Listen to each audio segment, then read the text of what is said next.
মানুষের জীবনে সাফল্য ও ব্যর্থতা এই দুটি শব্দ যেন ছায়ার মতো অনুসরণ করে। কেউ একজন যখন স্বপ্ন দেখে তখন কিছু মানুষ তাকে উৎসাহ দেয়, আর কিছু মানুষ চুপচাপ বসে থাকে, তার হেরে যাওয়ার অপেক্ষা করে। তারা চায় না আপনি এগিয়ে যান, তারা অপেক্ষা করে কবে আপনি হোঁচট খাবেন, কবে আপনি হেরে যাবেন।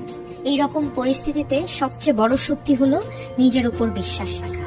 যারা আপনার ব্যর্থতা কামনা করে তারা হয়তো আপনার আত্মবিশ্বাসে আঘাত হানতে পারে, কিন্তু তারা কখনো আপনার পরিশ্রমকে নষ্ট করতে পারে না।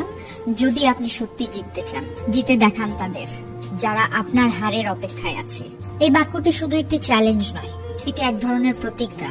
এই কথা হোক সেই মানুষের মুখের উত্তর যে মুখ হাসির আড়ালে আপনার পতনের স্বপ্ন দেখে।